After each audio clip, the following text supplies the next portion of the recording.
आज हम कोशिका की संरचना के बारे में पढ़ेंगे, तो आप मेरे साथ बने रहिए और कुछ सीखने को मिलेगा। ठीक,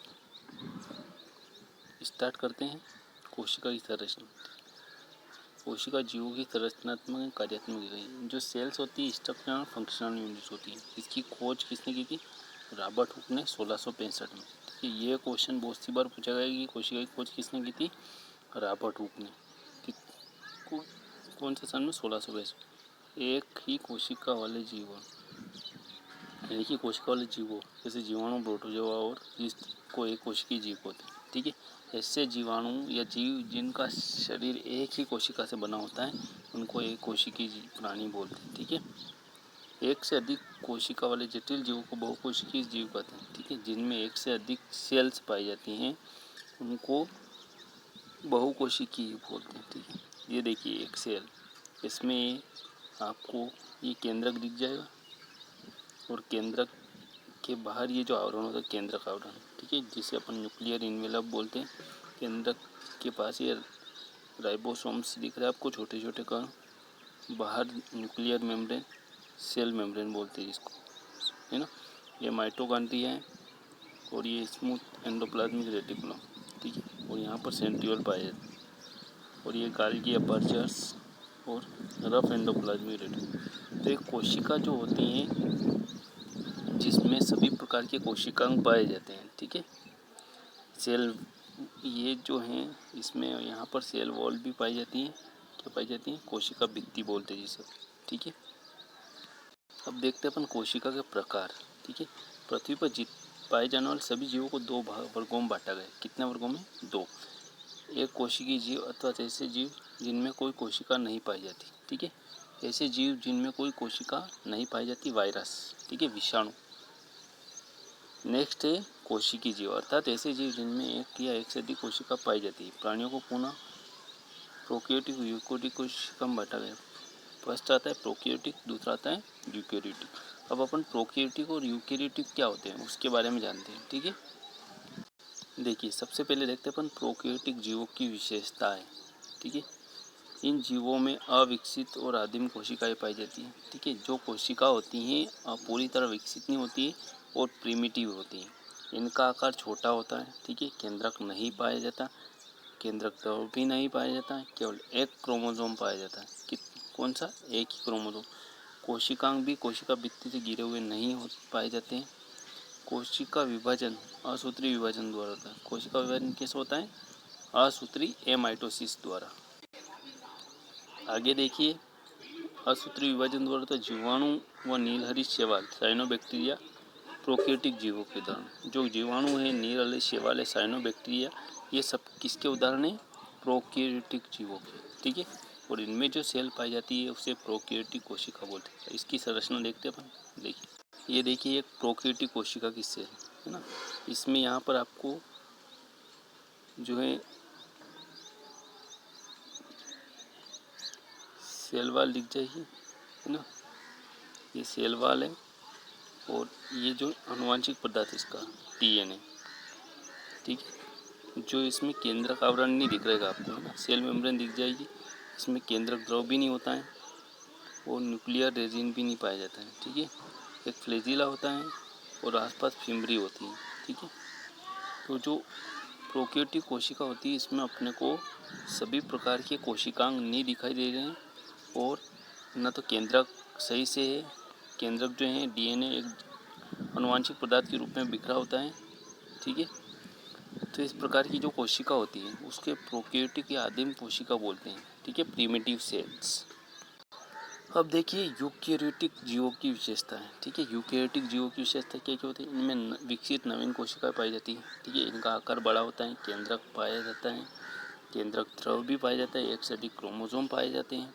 ठीक है, केंद्रक पाया जाता है, केंद्रक द्रव पाए जाते हैं, एक से अधिक कोशिकांग भी कोशिका भित्ति से घिरे होते हैं। जो सेल ऑर्गेनेल्स होते हैं कोशिकांग, जैसे माइटोकॉन्ड्रिया, गाल्गी का लाइसोसोम, ये सब कोशिका भित्ति से घिरे होते हैं। कोशिका विभाजन असूत्री, समसूत्री और अर्धसूत्री विभाजन। एक तो होता है माइटोसिस और मियोसिस, दोनों प्रकार का विभाजन इनमें पाया जाता है। इसकी स्ट्रक्चर देख लेते हैं अपन। देखिए ये एक यूकेरियोटिक कोशिका है जिसमें आपको केंद्रक स्पष्ट दिखाई दे रहा है और केंद्रक आवरण भी दिखाई दे रहा है ना। यहाँ पर माइटोकॉन्ड्रिया देखिए, ये माइटोकॉन्ड्रिया के बाहर आवरण है, बाहर सेल प्लाज्मा मेम्ब्रेन पाई जाती है जिसको अपन पीएम बोलते हैं। ये लाइसोसोम के बाहर भी आवरण दिख रहा है, गोल्जी कॉय peroxisomes, mitochondria, cytoskeleton, ribosome, cytosols, ये सभी प्रकार के कोशिकांग जो होते हैं ना, एंडोप्लाज्मिक रेटिकुलम, सभी जो होते हैं कोशिका द्रव पाया जाता है, इनमें केंद्रक आवरण पाया जाता है, ये केंद्रक आवरण है और इसमें केंद्रक द्रव पाया जाता है जिसमें न्यूक्लियोलस होता है केंद्रिका। ठीक है, तो इस प्रकार की जो कोशिका होती है जिसमें सभी प्रकार की कोशिकाएं पूर्णतः विकसित होते हैं और आनुवांशिक पदार्थ जो होता है एक आवरण के द्वारा घेरा होता है। ठीक है, जेनेटिक मटेरियल। इस प्रकार की जो सेल्स होती हैं उसको अपन बोलते हैं यूकेरियोटिक कोशिका, और इस प्रकार के जीवों को बोलेंगे यूकेरियोटिक जीव। ये किस में पाई जाती है? सभी प्रकार के जंतु और पौधों में। ठीक है, अब देखते हैं कोशिका की संरचना। सभी कोशिकाओं में 3 कार्यात्मक क्षेत्र होते हैं, फंक्शनल रीजन होते हैं। एक तो कोशिका सेल मेम्ब्रेन और कोशिका भित्ति। एक तो होता है या तो कोशिका होती है या प्लाज्मा झिल्ली होती है या कोशिका भित्ति। ठीक है, दूसरा होता है न्यूक्लियस या केंद्रक, और तीसरा होता है कोशिका द्रव या साइटोप्लाज्म। कोशिका की बाहरी सतह पर प्लाज्मा झिल्ली होती है जिसके अंदर कोशिका द्रव साइटोप्लाज्म पाया जाता है। ठीक है, माइटोकॉन्ड्रिया, क्लोरोप्लास्ट आदि विभिन्न कोशिकांग भी कहाँ पाए जाते हैं? कोशिका द्रव या साइटोप्लाज्म में तैरते हुए पाए जाते हैं। ठीक है, तो 3 फंक्शनल रेजिन जो है, पहला तो अपन कोशिका हो सकता है प्लाज्मा झिल्ली या कोशिका भित्ति, दूसरा होता है केंद्रक या न्यूक्लियस, और तीसरा कोशिका द्रव या साइटोप्लाज्म। आगे देखते हैं अपन प्लाज्मा झिल्ली के कार्य। ठीक है, क्या क्या कार्य करती है प्लाज्मा झिल्ली? प्लाज्मा झिल्ली कुछ पदार्थों के कोशिका के अंदर बाहर जाने पर नियंत्रण रखती है, अतः प्लाज्मा झिल्ली को चयनात्मक पारगम्य झिल्ली भी बोलती है। क्या बोलते हैं? Selective permeable membrane. पहला जो होता है प्रसरण या डिफ्यूजन, अधिक सघन पदार्थ से कम सघन पदार्थ की ओर को प्रसरण करते हैं। यह प्रवाह तब तक चलता है जब तक दोनों पदार्थ में सघनता समान नहीं होता है। प्रसरण दर गैसीय पदार्थों में द्रव और तरल पदार्थ एकदम अधिक होता है। इसको अपन विसरण बोलते हैं। क्या बोलते हैं?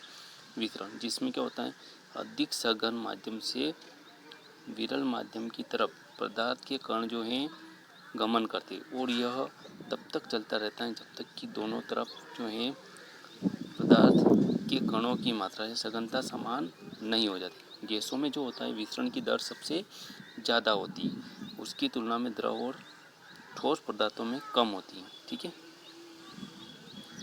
अगला देखिए परासरण। आंशिक रूप से पारगम्य झिल्ली के सहारे उच्च जलीय सांद्रता वाले भाग से निम्न जलीय सांद्रता वाले भाग की ओर प्रवाह। इसमें क्या होता है, परासरण के लिए पारगम्य झिल्ली आवश्यक होती है, जिसमें क्या होता है जल की उच्च सांद्रता से निम्न सांद्रता की ओर प्रवाह होता है, और तब तक चलता रहता है तब तक लेवल या इक्विलिब्रियम या समानता नहीं हो जाती, दोनों तरफ समान सांद्रता नहीं हो जाती। ठीक है, उसको बोलते हैं परासरण। अगला जो कार्य है एंडोसाइटोसिस। ठीक है, प्लाज्मा झिल्ली के सारे कोशिकाओं द्वारा अंतःग्रहण करना एंडोसाइटोसिस कहलाता है। जो अमीबा होता है, अमीबा आपने सबने नाम सुना ही होगा। ठीक है, अमीबा जो अपना भोजन ग्रहण करता है वह कैसे करता है? एंडोसाइटोसिस प्रक्रिया द्वारा। किसके द्वारा? एंडोसाइटोसिस प्रक्रिया के द्वारा। ठीक है, इसमें क्या होता है जो कोशिका होती है प्लाज्मा झिल्ली के द्वारा इस सहायता से अंतःग्रहण का कार्य करती है, जिसको अपन बोलते हैं एंडोसाइटोसिस, और ये किसमें होता है? अमीबा में। ठीक है, एक्सोसाइटोसिस जिसको अपन कोशिका वमन भी बोलते हैं, इसमें क्या होता है इस प्रक्रिया में पुट्टिका या झिल्ली प्लाज्मा झिल्ली से टकरा कर अपने पदार्थों को आसपास के मध्य में निकाल देती है, जिसे कोशिका वमन कहते हैं। इसमें क्या होता है कि जो पुट्टिका होती है वेसाइकल, वो क्या करती हैं कि सेल के अंदर जो भी एक्सक्रेटरी उत्सर्जित नाइट्रोजन युक्त पदार्थ होते हैं उन सबको एकत्रित कर लेती हैं, और उन सबको प्लाज्मा झिल्ली से टकराकर सभी जो पदार्थ होते हैं उनको कोशिका से बाहर कर देती है, जिसको अपन सेल वॉमिटिंग भी बोलते हैं। क्या बोलते हैं? Cell vomiting. Thanks for watching dear friends, और आपको ये वीडियो अच्छा लगा हो तो अपने दोस्तों के साथ शेयर करें और चैनल को सब्सक्राइब करें। धन्यवाद।